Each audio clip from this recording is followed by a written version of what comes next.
Hello, आप सभी का इस चैनल पे स्वागत है। तो आज इस वीडियो में हम देखेंगे जो आपकी कक्षा 11 का अध्याय 1 है ना, यानी कि समुच्चय, इसकी प्रश्नावली 1.5 का कंप्लीट सॉल्यूशन।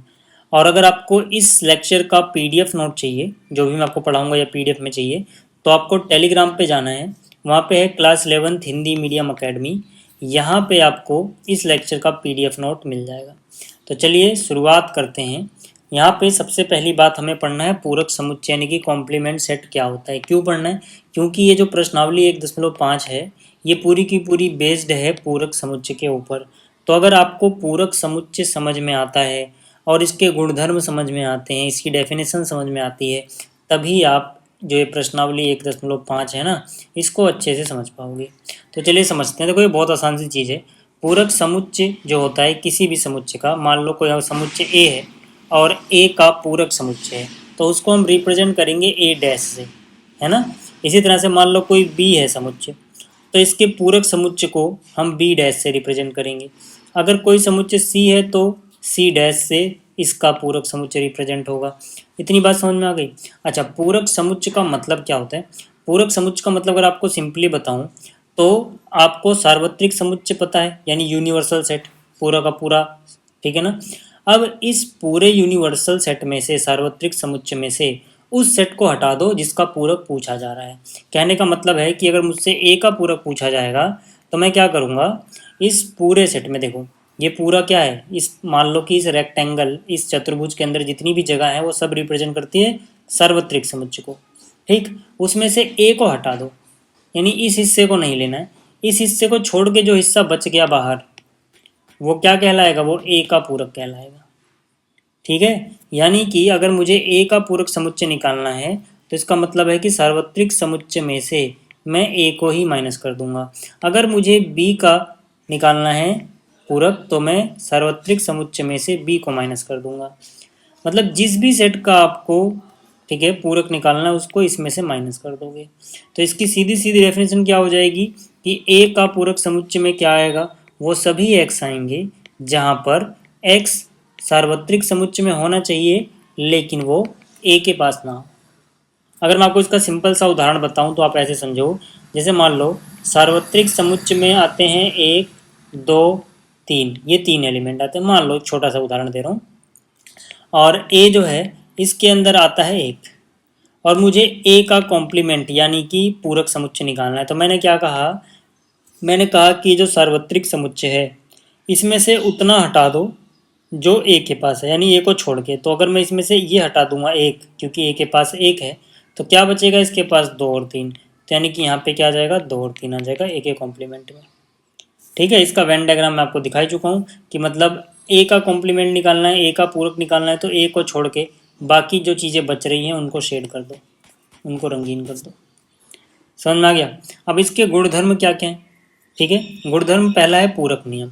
इसका मतलब है कि जैसे अगर ए का सम्मिलन उसी के पूरक के साथ निकाला जाए तो पूरा का पूरा सार्वत्रिक समुच्चय बन जाएगा। क्यों? क्योंकि यार देखो, जो ए का पूरक समुच्चय है वो ये बाहर वाला हिस्सा है जो रंगीन है। अब इसको अगर आप इस ए से मिला दोगे, यानी इसको भी रंगीन कर दोगे, तो सारा मिला के पूरा ही तो बन जाएगा। और इस पूरे को क्या बोलते हैं? इस पूरे को बोलते हैं यूनिवर्सल सेट, यानी सार्वत्रिक समुच्चय। और इसी तरह से अगर ए का उसके पूरक के साथ, उसके कॉम्प्लीमेंट के साथ क्या निकाला जाए, सर्वनिष्ठ निकाला जाए, तो कुछ भी नहीं मिलेगा, एक रिक्त समुच्चय मिलेगा। क्यों? क्योंकि इसका मतलब होता है जो दोनों में उभयनिष्ठ हो, एक जैसा हो। तो भाई जो इसके पास होगा वो इसके पास हो ही नहीं सकता, जो इसके पास होगा वो इसके पास हो ही नहीं सकता। ये डिसजॉइंट सेट होते हैं। समझ में आ गया ना? तो कुछ भी हिस्सा इसका और जो बाहर रंगीन वाला है इसका, ठीक है, कॉमन नहीं होता। तो हमेशा ये एक एम्प्टी सेट आता है, यानी कि रिक्त समुच्चय आता है। अच्छा, अगला है डी मॉर्गन का नियम। अब आप एक बात याद रखना कि जो ये डी मॉर्गन का नियम है साहब, ये बहुत इंपॉर्टेंट है। बहुत सारे क्वेश्चन जो कॉम्प्लेक्स होंगे थोड़े, प्रूफ करने वाले, आगे जाके आप देखोगे, वो डी मॉर्गन की सहायता से बहुत आसानी से सॉल्व किए जा सकते हैं। ऐसे बहुत से क्वेश्चन आप देखोगे। ठीक है, डी मॉर्गन का नियम क्या कहता है? अब इसको वेन डायग्राम से भी देखेंगे, क्वेश्चन भी है आगे, तब वहाँ पे देख लेंगे। पहले डी मॉर्गन का नियम समझो। डी मॉर्गन का नियम कहता है कि भाई अगर ए का सम्मिलन निकाला गया है बी के साथ और इस पूरे का आपको क्या निकालना हो, पूरक, तो इसको आप अलग अलग ऐसे डैश लगा सकते हो, लेकिन उस केस में क्या होगा कि निशान उलट जाएगा, इसकी जगह क्या आ जाएगा, ये आ जाएगा। ठीक है, मतलब कि यहाँ पे सम्मिलन था तो यहाँ सार्वनिष्ठ आ जाएगा। अगर आपको इकट्ठा ये नहीं लगाना, अलग अलग लगाना है तो इसका उल्टा भी कर सकते हो। अगर अलग अलग लगा हुआ है तो इकट्ठा आप ऐसे लगा दो, लेकिन फिर इस निशान की जगह ये कर दो। ठीक है, ऐसे ही इधर भी होगा। ठीक, यहाँ पर भी देख सकते हो कि यहाँ पर क्या है, सर्वनिष्ठ है तो यहाँ पर क्या आ गया, सम्मिलन। फर्क क्या नजर आया आपको कि भाई यहाँ पर ये इसका कॉम्प्लीमेंट है, ये थोड़ा मिसप्रिंट है। ठीक है, तो यहाँ पर अगर इसका पूरक है तो अलग अलग लिख सकते हो आप पूरक को। अब ये छोटी सी चीज़ जो आपको दिख रही है ना, लगने में छोटी लग रही है बट बहुत काम की चीज़ है और ये बहुत ज़्यादा यूज़ होगी इस चैप्टर में। ठीक है, चलिए इसके बाद द्विपूरक का नियम, मतलब किसी सेट का आपने पूरक निकाला, फिर उस पूरक का भी पूरक निकाला तो वापस से वही सेट मिल जाएगा आपको। इसके बाद कौन सा नियम पढ़ना है आपको, देखो बहुत आसान सी चीज़ है कि अगर आपने रिक्त समुच्चय का पूरक निकाला तो यहाँ पे आपको सार्वत्रिक समुच्चय मिलेगा, और अगर सार्वत्रिक समुच्चय का पूरक निकालोगे तो रिक्त समुच्चय मिलेगा। क्योंकि इसका मतलब है क्या, इसका मतलब है सार्वत्रिक में से सार्वत्रिक ही घटा दो, कुछ बचेगा ही नहीं। ठीक है ना, इतनी बात समझ में आ गई आपको। तो क्वेश्चन करते हैं। देखो यार, क्वेश्चन बहुत आसान आसान से हैं, अगर आपको चीज़ें समझ में आई हैं तो ये आसानी से हो जाएंगी। ठीक है ना, तो पहला जो क्वेश्चन है इसे कह रहा है कि मान लीजिए कि जो सार्वत्रिक समुच्चय है वो ये रहा। ठीक है, कोई समुच्चय ए है जिसके एलिमेंट हमें पता है, कोई समुच्चय बी है, ये भी हमें बताया गया है क्या है, और सी भी बताया गया है क्या है। हमें ये सारी चीज़ें निकालनी है। तो पहले बात करते हैं ए के पूरक की। ठीक है, तो यहाँ पे जब ए के पूरक की बात की जा रही है तो मैंने क्या कहा, जिसका भी पूरक निकालना है उसको आप सार्वत्रिक समुच्चय में से माइनस करोगे। अब सार्वत्रिक समुच्चय में यहाँ क्या आ रहा है, सार्वत्रिक समुच्चय में 1 से लेकर 9 तक की सभी चीज़ें हैं। ठीक है ना, सभी नेचुरल नंबर है, तो 1 2 3 इस तरह से 9 तक लिख लेते हैं। ठीक है, तो ये मैंने 9 तक लिख लिया, और इसमें से क्या माइनस करना है, इसमें से ए माइनस करना है। ए ही क्यों माइनस कर रहे हैं, क्योंकि जिसका पूरक निकाला जाएगा उसी को माइनस करो। ठीक है, तो ए के पास क्या क्या है, 1 2 3 4, तो यहाँ 1 2 3 4।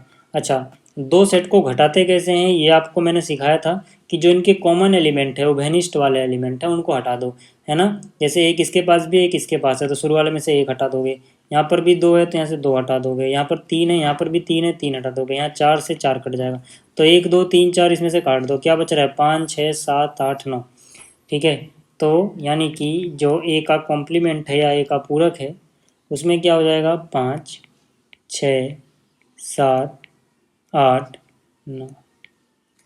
ठीक है, आप ऐसे भी देख सकते हो, मैंने कहा था जिसका भी सेट का पूरक निकालना है बस उसको हटा दो। तो मतलब ए का निकालना था ना, तो ए के एलिमेंट मैंने यहाँ से हटा दिए, जो बच गया वो लिख दिया।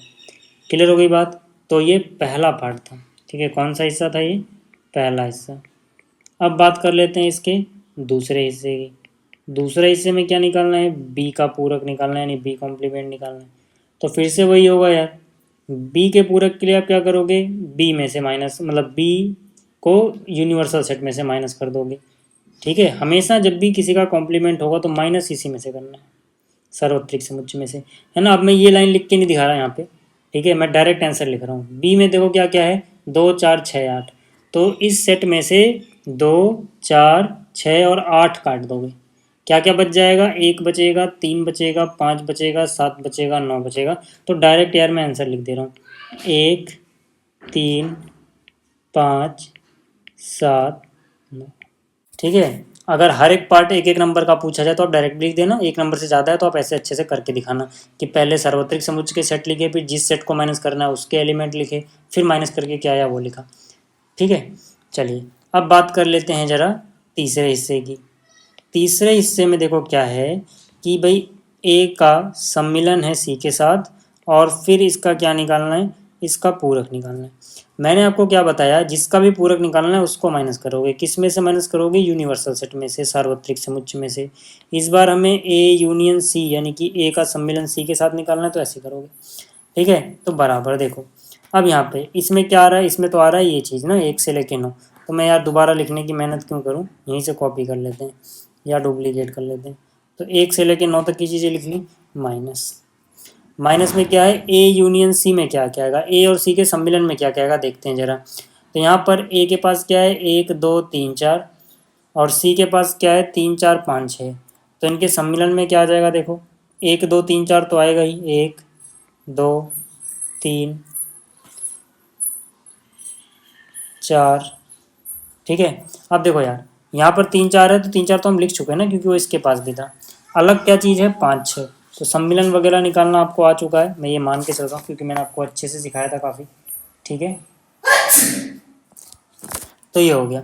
अब देखो इसमें से माइनस करके क्या क्या बचेगा, ध्यान से देखो, 1 2 3 4 5 6, तो 1 2 3 4 5 6 काट दो, क्या बच गया, 7 8 9, तो यानी माइनस करने के बाद क्या क्या बचेगा यहाँ पे, 7 8 9, ठीक है। तीसरा हिस्सा था, चौथे हिस्से की बात करते हैं। देखो चौथे हिस्से में क्या निकालना है, चौथे हिस्से में निकालना है ए यूनियन बी, ठीक है, ए यूनियन बी का पूरक। तो ये बिल्कुल वैसा ही होगा यार। इस बार क्या करेंगे, पूरे सार्वत्रिक समुच्चय में से ए यूनियन बी को माइनस कर देंगे, ठीक है। तो यहाँ पे जो सार्वत्रिक समुच्चय उसमें क्या आ रहा है, 1 से लेकर 9 तक आ रहा है, तो मैं यहाँ से कॉपी कर लेता हूँ, डायरेक्ट बार बार लिखना नहीं पड़ेगा, ठीक है। तो ये लिख दिया मैंने। माइनस में क्या करना है, ए यूनियन बी, तो ए और बी के यूनियन में क्या आएगा भाई, ए में ये रहा, बी ये रहा, तो इसमें क्या है, 1 2 3 4, यहाँ पर क्या है, 2 4 तो पहले से ही हैं, 6 और 8 लगा गया, यानी 1 2 3 4 और 6 और 8, ठीक है। तो यहाँ से क्या आ जाएगा, 1 2 3 4 6 8, ठीक है। माइनस करके क्या बचेगा, माइनस करके यहाँ पर देखो, 1 2 3 4 6 8 है, तो 1 2 3 4 कट जाएगा, 6 कट जाएगा, 8 कट जाएगा, 5 7 9, तो यहाँ पर क्या बच जाएगा, 5 7 9, ठीक है ना। बहुत आसान सा आपका ये क्लास 11 का गणित है, कोई टेंशन वाली बात आएगी नहीं, ठीक है। चलिए पांचवा हिस्सा देखें। पांचवें हिस्से में क्या कह रहा है, देखो ये तो द्विपूरक का नियम लग जाएगा, सीधा सीधा ए कॉम्प्लीमेंट का कॉम्प्लीमेंट आ गया ना, ठीक है। यहाँ से ए का पूरक निकाला, उसका पूरक, तो डायरेक्ट आप ए लिख दो यार, द्विपूरक का नियम, क्योंकि इसका आंसर यही आना है, ठीक है। छठे हिस्से पे चलते हैं। छठे हिस्से में क्या कह रहा है, छठे हिस्से में कह रहा है बी माइनस सी का पूरक निकालना है, ठीक है। तो क्या करना है, बी माइनस सी का पूरक। अब जिसका पूरक निकालना है इसको अलग कलर से करेंगे,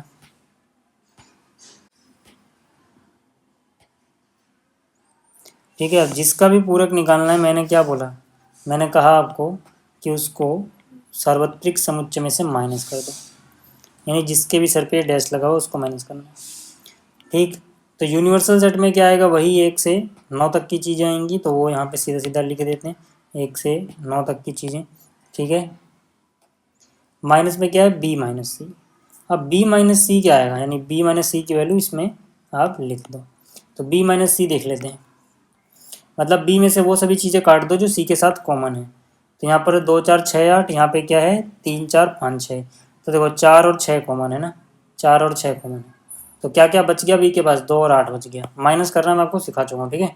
पिछली वीडियो आप अच्छे से और अच्छे से देख लेना अगर को कुछ कमी रह गई होगी। तो यानी कि इनको हटाओगे, 2 और 8 ही तो कटेगा, यानी 2 और 8 को छोड़ के सब कुछ बचेगा, तो यानी कि 1 बचेगा, 2 कट चुका है, 3 4 5 6 7 8 कट चुका है, 9 बचे, ठीक है। तो उम्मीद करता हूँ आपको ये समझ में आ गया होगा।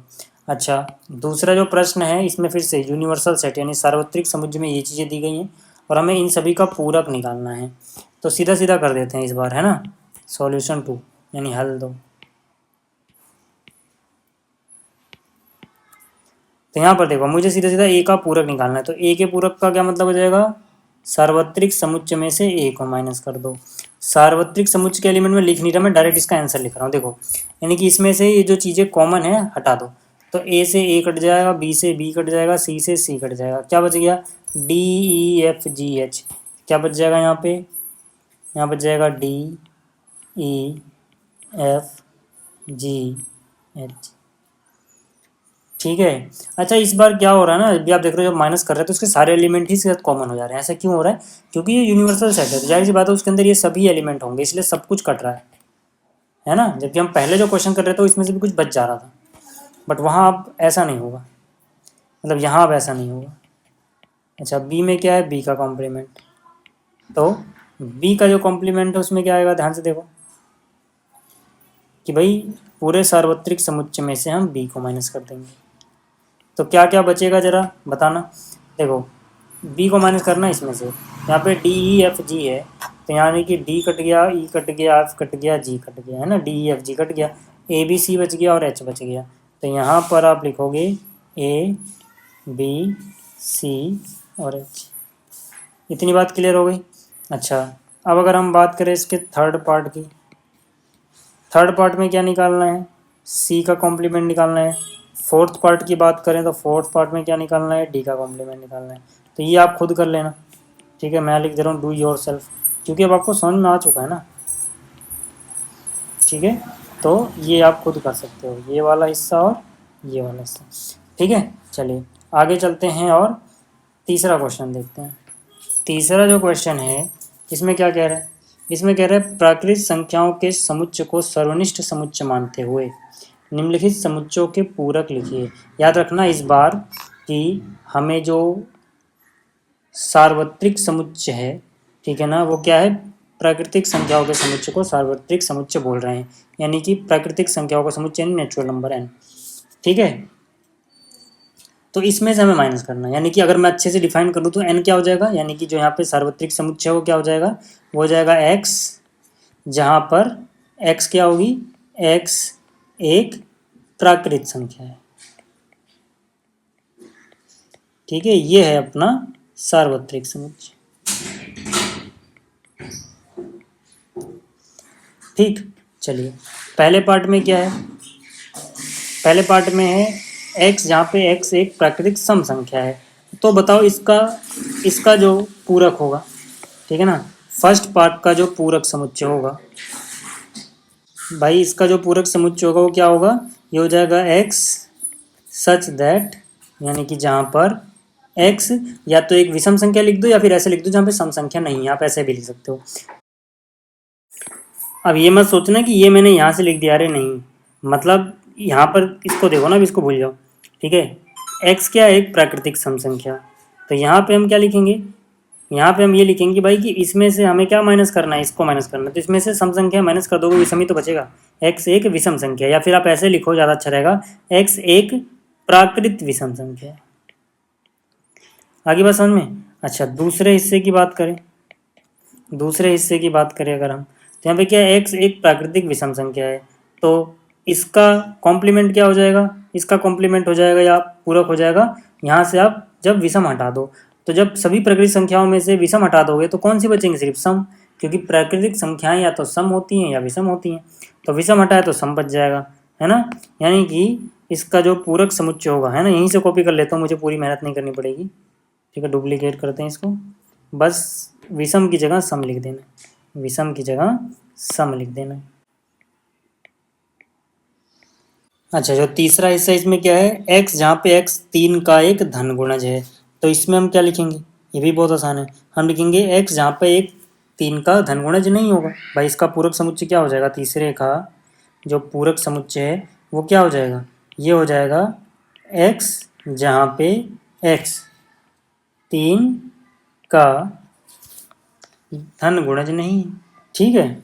अच्छा चौथे में क्या है, चौथे में क्या है, x एक अभाज्य संख्या है, तो यहाँ पे क्या लिखोगे, इसका पूरक क्या हो जाएगा, इसका पूरक हो जाएगा जहाँ पे x एक अभाज्य संख्या नहीं है ना, x सच दैट x एक अभाज्य संख्या नहीं है। क्लियर हो गई बात। चलिए अगला क्वेश्चन कर लेते हैं। अगला जो क्वेश्चन है इसमें देखो यूनिवर्सल सेट हमें यानी सार्वत्रिक समुच्चय ये दिया गया है, a के पास ये रहा, b ये रहा, तो हमें इनको सत्यापित करना है। असलियत में देखोगे तो ये डी मॉर्गन्स का नियम जो अभी हमने पढ़ा था ना, मैंने कहा था बहुत इंपॉर्टेंट है, वही चीज़ है ना। उसमें यहाँ पे अगर सम्मिलन होगा तो इसका उल्टा कर दो, लेकिन फिर अलग अलग ये लग जाएगा पूरक, है ना। और यहाँ पे अगर सर्वनिष्ठ है तो इसको सम्मिलन में बदल दो तो यहाँ अलग अलग पूरक लग जाएगा, है ना, और यहाँ पे ब्रैकेट में इकट्ठा लगा हुआ है। तो इसको हमें क्या करना है, इसको हमें सत्यापित करना है। तो पहला हिस्सा देखो, पहले हिस्से में क्या है कि भाई ए का सम्मिलन अगर निकाला जाए बी के साथ और जो भी है उसका पूरक लिया जाए बाद में, ठीक है, तो ये बराबर आना चाहिए कि अगर पहले ही आप ए का पूरक निकाल लो, पहले ही आप बी का पूरक निकाल लो और बाद में फिर इनका सर्वनिष्ठ ले लो। तो चलो करते हैं, पहले निकालते हैं LHS, ठीक है। तो चलो करते हैं, पहले LHS की बात करते हैं लेफ्ट हैंड साइड की। तो LHS में क्या है, ए यूनियन बी है और उसका क्या निकालना है, पूरक। ठीक है, और देखो मैंने अभी आपको क्या बताया था कि भाई यूनिवर्सल सेट में से घटाते हैं जिसका भी पूरक निकालना है। तो यहाँ पे ए और बी के सम्मिलन का निकाला जा रहा है, तो इसको माइनस कर दो। ठीक है, तो यहाँ से देखो सार्वत्रिक समुच्चय में तो 1 से लेकर 9 तक सब कुछ है, तो मैंने वहाँ लिख दिया। ठीक है, माइनस माइनस में क्या है, ए और बी का सम्मिलन। तो ए और बी के सम्मिलन को लिख दो। यहाँ पे क्या है, 2 4 6 8, यहाँ 2 3 5 7। तो इनके सम्मिलन में क्या हो जाएगा, 2 भी है, 3 भी मिल ही जा रहा है कहीं ना कहीं, 4 भी मिल जा रहा है, 5 भी मिल जा रहा है, 6 भी मिल जा रहा है, 7 भी मिल जा रहा है, 8 भी मिल जा रहा है। ठीक है ना, आप देखोगे 2 यहाँ से, 3 यहाँ से, 4 5 है ना, 6 7 8 सब कुछ मिल जा रहा है। जो चीज़ रिपीट हो रही है उनको 2 बार नहीं लिखना। ठीक है, बराबर। तो क्या बचेगा इसमें से, ये माइनस करोगे तो 2 3 4 5 6 7 8। तो 2 से लेके 8 तक हटा दो, क्या क्या बच गया, 1 और 9। तो यानी यहाँ पर सिर्फ और सिर्फ 1 और 9 आ जाएगा। इतनी बात क्लियर हो गई। अच्छा, अब जरा RHS देख लेते हैं। RHS में क्या लिखा हुआ है, RHS में लिखा हुआ है भाई ए और बी का अलग अलग पूरक निकालो और बाद में उनका सम्मिलन ले लो। तो यहाँ पर है ए का पूरक सर्वनिष्ठ ले लो, ठीक है, और फिर बी का पूरक। ठीक है, तो चलो यार, यहाँ पर क्या हो जाएगा, ए का पूरक में क्या क्या आएगा डायरेक्ट लिख देता हूँ। ए में क्या है, 2 4 6 8। तो ए का पूरक मतलब यूनिवर्सल में से ए को माइनस करो। तो 2 4 6 8 को काटोगे यहाँ से, 2 4 6 8, क्या क्या बचेगा, 1 3 5 7 9। तो यानी यहाँ बच जाएगा 1 3 5 7 9। अच्छा, अब हमें क्या करना है, बी के पूरक को निकालना है भैया। बी में क्या क्या आ रहा है, 2 3 5 7। यहाँ से 2 3 5 और 7 काट दो, क्या क्या बच रहा है, 1 और 4 6 8 9। तो 1 4 6 8 9 बच रहा है, 1 4 6 8 9। माइनस करने पे क्या क्या बचेगा ज़रा देखना, 1 से 1 कट गया। ठीक है, अच्छा इसके बाद, ठीक है इसके बाद, अच्छा माइनस नहीं है यहाँ पे, क्या है, सर्वनिष्ठ है ना, वो माइनस गलती से लिख देते हैं, यहाँ पे सर्वनिष्ठ है। तो यहाँ पे दोनों में जैसे क्या है, 1 है, यहाँ पर भी 1 है। तो सर्वनिष्ठ का मतलब क्या होता है, जो दोनों में कॉमन हो, घनिष्ठ हो, 1 आ जाएगा। क्या दोनों के पास 3 है, नहीं। क्या दोनों के पास 4 है, नहीं। और कुछ एक जैसा दिख रहा है, 9। 9 के अलावा कुछ नहीं दिख रहा है, यानी 9 आ गया। तो यहाँ पे आप देखोगे तो आपने LHS को सॉल्व किया और आपको मिला 1 और 9 बच रहा है बस। आपने फिर RHS को सॉल्व किया और यही चीज़ मिल रही है, 1 और 9। तो मतलब दोनों चीज़ें बराबर आ गई ना, तो हो गया सत्यापित कि भाई यहाँ पे LHS RHS बराबर है। तो हम यहाँ बोल सकते हैं LHS बराबर है RHS का। ठीक है, यहाँ तक समझ में आ गई बात। चलिए अब आगे चलते हैं, अगला प्रश्न देखते हैं। अगला जो प्रश्न कह रहा है, निम्नलिखित में प्रत्येक के लिए उपयुक्त वेन आरेख खींचिए। अब वेन डायग्राम के लिए भी मैंने अलग से वीडियो बना रखी है, अगर आपने नहीं देखी है तो देख लेना। ठीक है, लिंक इस वीडियो के डिस्क्रिप्शन में है। चलिए, चैप्टर, इस पूरे चैप्टर का लिंक प्लेलिस्ट का इस वीडियो को डिस्क्रिप्शन में वहाँ पर आपको मिल जाएगी। तो जो 5वां क्वेश्चन है, क्या बोल रहा है, वेन आरेख खींचना है ना।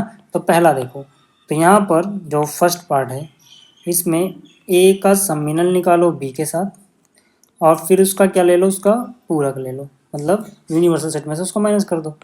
तो देखो मैंने आपको वेन डायग्राम बनाना सिखाया था कि सबसे पहले हम बनाते हैं यूनिवर्सल सेट। ठीक है, यानी कि ये जो मैंने बनाया, ये क्या है, ये है पूरा सार्वत्रिक, ठीक है, समुच्चय। उसके बाद यहाँ पर ए और बी की बात की गई है, तो एक समुच्चय मैंने बनाया ए, दूसरा मैंने बनाया बी।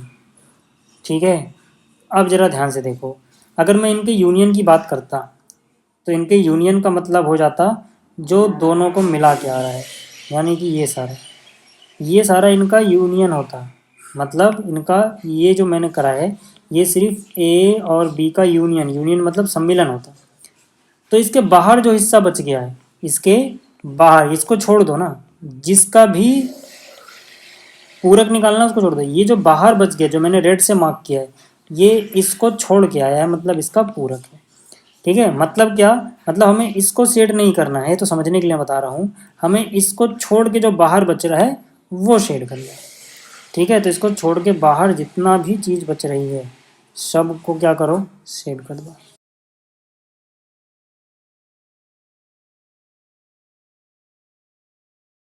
ठीक है, याद रहे कि ये ए है और ये बी है, और ये जो हिस्सा है, ठीक है ना, जो मैंने यहाँ पे शेड किया, ठीक है, ये क्या है, ए यूनियन बी, यानी ए और बी के सम्मिलन का पूरक।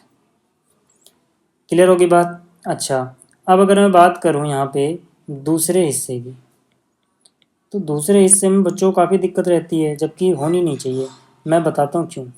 देखो, अगर आप दूसरे हिस्से को ना अलग अलग करोगे, इसका पूरक अलग निकालोगे, इसका पूरक अलग निकालोगे, फिर देखो इनमें कॉमन क्या आ रहा है, तो भी आपको यही हिस्सा, मतलब इतने हिस्से में ही शेड करी हुई मिलेगी, यानी कि ये चीज़ इसके बराबर ही होती है। ऐसे भी हम पता लगा सकते हैं बिना करे कि अगर आपने डी मॉर्गन लॉ को अच्छे से पढ़ा, अभी जो मैंने आपको बताया, तो मैंने कहा कि अगर यहाँ पे सम्मिलन है तो इसका उल्टा कर दो, और ये ब्रैकेट के बाहर इकट्ठा लगा हुआ है ना, तो इसको अलग अलग लगा दो। यानी कि ये चीज़ है ना, मैं डायरेक्ट चाहूँ तो ऐसे भी कर सकता हूँ कि भाई मैंने लिखा ए, ठीक है, इंटरसेक्शन की जगह यूनियन लगा दिया, बी और इकट्ठा लगा दिया, और यहाँ लिख दो डी मॉर्गन, ठीक है, यहाँ लिख दो डी मॉर्गन का नियम, ठीक है, ये आप लिख लेना। फिलहाल अगर डी मॉर्गन का नियम आप लिख लेते हो तो मतलब डायरेक्टली, ठीक है, ये जो चीज़ है वो यही हो गया ना, ये तो इसी को बस क्या करो, डुप्लीकेट करो और यहाँ लिख दो, तो डी मॉर्गन से बहुत आसान हो जाता है सारी चीज़ें। अच्छा, बहुत सारे बच्चे कहेंगे ठीक है यार, ऐसे तो हमें समझ में आ गया, लेकिन अगर अलग अलग करते हैं जिसको ये नियम ना पता हो, तो क्या यही आंसर आएगा? करके दिखाओ जरा। चलो करके दिखाता हूँ कि अगर हमें, ठीक है, ये नियम जैसे ना लगाना हो, ठीक है, वैसे आप ये नियम लगा लेना, आसान हो जाता है सवाल। याद रखना, क्वेश्चन ज़्यादातर क्वेश्चन तभी आसान रहता है जब इकट्ठा लगा हुआ हो। इकट्ठा मतलब जैसे कि यहाँ पे ब्रैकेट के बाहर एक बार में लगा दिया। जब भी अलग अलग होगा ना, तो सोचने में दिक्कत होगी आपको, तो डी मॉर्गन की सहायता से, ठीक है, उसको आप इकट्ठा लगा देना। चलिए मैं आपको अलग अलग करके दिखाता हूँ, ध्यान से देखो। पहले पहले मैंने बात करता हूँ ए के कॉम्प्लीमेंट की, ठीक है, मतलब मान लो कहानी में बी है ही नहीं, थोड़ी देर के लिए मान लो कहानी में बी नहीं है, सिर्फ ए है, तो ए का पूरक क्या होगा, जो ए के बाहर है ना, तो ए का पूरक क्या होगा, जो ए के बाहर है। तो मतलब ध्यान से देखना, जहाँ मैं शेड कर रहा हूँ ए के बाहर वाला हिस्सा मैं ऐसे, है ना, इस कलर से शेड कर रहा हूँ, ये हिस्सा होगा ये वाला। अच्छा, अब कहानी में बी को लेके आते हैं, ठीक है, अलग कलर से ही, ये रहा मान लो बी, ठीक है, अब ये क्या है, ये बी है। अब थोड़ी देर के लिए समझ लो ए नहीं है, ठीक है, तो बी कॉम्प्लीमेंट ना, अब क्या है यहाँ पे बी कॉम्प्लीमेंट, जैसे हमने ए का पूरक निकाला, ऐसे में बी का पूरक निकालना होगा। बी का पूरक मतलब क्या, जो बी को छोड़ दो बस, यानी बी को छोड़ के जितनी भी चीज़ बचती है सब पे मैं यहाँ पे वाइट से वर्टिकल लाइन में, ठीक है, शेड कर रहा हूँ। ध्यान से देखना भाई, ए की बात नहीं हो रही है, बी को छोड़ना है, तो ए को तो आप कर सकते हो शेड, है ना, क्योंकि अभी हम बात कर रहे हैं किसकी, अभी हम बात कर रहे हैं बी के पूरक की। अब मुझे आप बताओ, जैसे ही मैंने इतना कर लिया, अब मुझे क्या करना है, जो ए का पूरक है और जो बी का पूरक है उनमें एक जैसा क्या है, क्योंकि हमें यहाँ सर्वनिष्ठ निकालना है। एक जैसा क्या है मतलब जहाँ पे दोनों लाइन्स आई हों। तो देखोगे आप इस चीज़ के अंदर अंदर देखना जरा, यहाँ पर ये वाला हिस्से में तो सिर्फ वाइट आया है ना, दूसरा वाला कलर नहीं आया। यहाँ पे सिर्फ ये वाला कलर है, वाइट वाला नहीं आया, यहाँ पे तो दोनों ही आए, तो मतलब ये हिस्सा तो हमारे आंसर में नहीं आएगा। इसके बाहर आप कहीं भी देखो, इतने के बाहर आप देखोगे दोनों कलर आए हुए हैं, इतने के बाहर हर जगह दोनों कलर आए हुए हैं, यानी ये बाहर वाला हिस्सा हमारा आंसर होगा।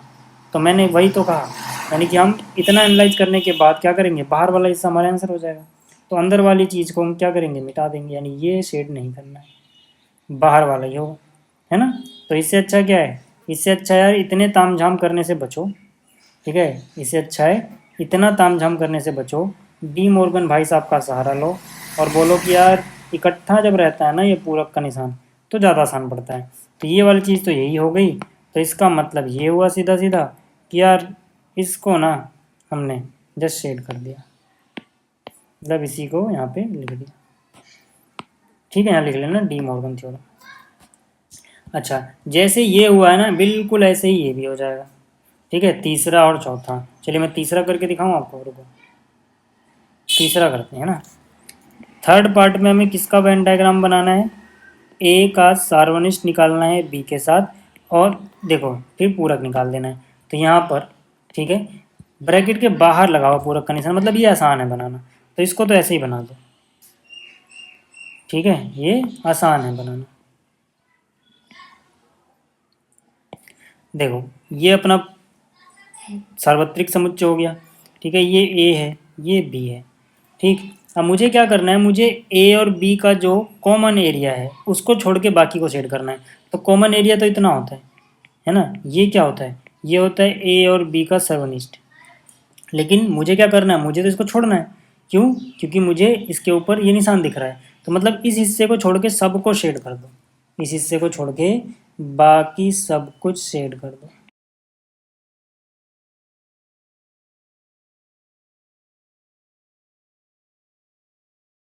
समझ में आ गई बात, मतलब ये इतना हिस्सा छोड़ देना है, ठीक। अच्छा, चौथे हिस्से में अगर हम आए तो वहाँ पे देखो अलग अलग है। चौथे हिस्से में क्या दिख रहा है आपको, यहाँ पे ए का पूरा अलग, बी का पूरा अलग, ठीक है। तो ए का पूरा अलग है, बी का पूरा अलग है, फिर इनका सम्मेलन लिया गया है।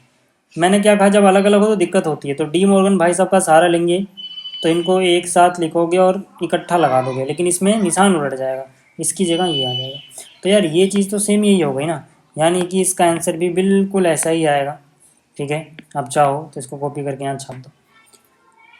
क्लियर हो गई बात, ठीक है। हाँ, अगर आपको ऐसा अच्छा नहीं लग रहा, आपको लग रहा है कहीं कुछ गड़बड़ हो, तो आपको इतना तो पता लग जाएगा इस नियम से कि यार यही चीज़ आएगी, है ना।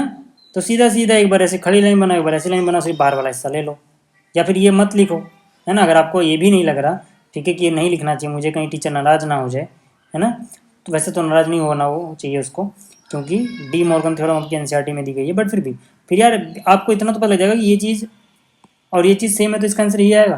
तो ये चीज़ को मत लिखना, सीधा आंसर लिख देना, ठीक है। चलो अगला वाला जो क्वेश्चन है, क्वेश्चन नंबर 6, इसमें कह रहा है मान लीजिए किसी समतल में स्थित सभी त्रिभुजों का समुच्चय सार्वत्रिक समुच्चय है। यानी सार्वत्रिक समुच्चय का मतलब है जितने भी त्रिभुज बन सकते हैं कि समतल में सब उसमें आ रहे हैं। यदि ए उन सभी त्रिभुजों का समुच्चय है जिसमें कम से कम एक कोण 60 डिग्री से भिन्न है, यानी अलग है, तो ए डैश क्या है। तो भैया ए डैश क्या होगा, ए डैश उन सभी, यहाँ पे आप लिख लेना, ए डैश उन सभी त्रिभुजों का समुच्चय होगा जिनका हर एक कोण 60 है। अब जिनका हर एक कोण 60 होता है वो क्या होते हैं, समबाहु त्रिभुज, यानी ए डैश समबाहु त्रिभुज का समुच्चय, ठीक है। मैं लिख ही देता हूँ, ए डैश समबाहु, ठीक है। देखो यार वैसे तो समझ में आ गया आपको, लेकिन फिर भी समझ लो, जो ए था ना उसमें वही त्रिभुज आते हैं जिसमें सारे कोण 60 नहीं होंगे, कम से कम एक कोण 60 से अलग हो जाएगा। तो इसको हटा दोगे तो कौन से त्रिभुज बचेंगे जिसमें सब कोण 60 के हैं तीनों, और जब तीनों कोण 60 के होते हैं किस त्रिभुज को, समबाहु त्रिभुज होता है, यानी ए डैश क्या आएगा, समबाहु त्रिभुज के समुच्चय आएगा, ठीक है। अच्छा अगला वाला क्या है, निम्नलिखित कथनों को सत्य बताने के लिए रिक्त स्थान पूरा करो। तो यार ये तो बड़ा आसान सा है, किसी भी समुच्चय का उसके पूरक के साथ अगर यूनियन लोगे तो पूरा यूनिवर्सल सेट बनता है, ये तो मैंने आपको अभी समझाया था, ठीक है। तो यानी यहाँ पे आ जाएगा सार्वत्रिक समुच्चय, ठीक है। अच्छा ये क्या आएगा, अगर मैं दूसरे की बात करूँ, देखो ये असलियत में क्या लिखा हुआ है, ये असलियत में लिखा हुआ है सार्वत्रिक समुच्चय, है ना। अगर मैं दूसरे की बात करूँ, यहाँ पे देखो आप दूसरा वाला, ठीक है, दूसरा वाला थोड़ा करके दिखाना पड़ेगा, इसलिए मैं दिखा दे रहा हूँ, ठीक है। रिक्त समुच्चय उसका पूरक है और फिर ए है, और पूछ रहा है बराबर में क्या आएगा। तो यार देखो रिक्त समुच्चय का अगर पूरक निकालते हैं तो वो आता है यूनिवर्सल सेट, और इसका इंटरसेक्शन ए के साथ निकाला जाएगा, ठीक है। सार्वत्रिक समुच्चय के साथ किसी का भी सर्वनिष्ठ निकालोगे वही आंसर होता है, यानी इसका आंसर क्या आएगा, इसका आंसर ए आएगा। तो कहने का मतलब है कि इसमें क्या भरेंगे, इसमें ए भरेंगे, ठीक है। अच्छा अगला वाला क्या है, अगला वाला है ए का कॉम्प्लीमेंट निकालना है, अगला वाला है ए का सर्वनिष्ठ निकालना है ए के पूरक के साथ। तो क्या आएगा, एक रिक्त समुच्चय आएगा, क्योंकि इन दोनों में कुछ भी एक जैसा नहीं होता, ये तो हमने पढ़ा भी था। अगला वाला क्या है, देखो अगला वाला थोड़ा करके दिखाना पड़ेगा, तो मैं ठीक है इसको यहाँ पे करके ही दिखा देता हूँ। चौथा हिस्सा, ठीक है, चौथा जो हिस्सा है इसमें देखो यूनिवर्सल सेट सार्वत्रिक समुच्चय उसका पूरक है और फिर ए के साथ, ठीक है, सर्वनिष्ठ निकाला जा रहा है। देखो ये क्या चीज़ आती है, ये होता है एम्प्टी सेट, यानी रिक्त समुच्चय, और रिक्त समुच्चय के साथ किसी का भी आप, ठीक है, सर्वनिष्ठ निकालो, रिक्त समुच्चय ही आता है, यानी कि इसका सीधा सीधा उत्तर क्या होगा, रिक्त समुच्चय। ठीक है, तो उम्मीद करता हूँ आपको ये प्रश्नावली समझ में आ गई होगी। इस वीडियो में इतना ही। और इसके पीडीएफ नोट, फिर से बोल रहा हूँ, इसके पीडीएफ नोट्स आपको टेलीग्राम पे मिल जाएंगे। चैनल का नाम है टेलीग्राम पे class 11th Hindi medium academy. ठीक है, चलिए, थैंक यू।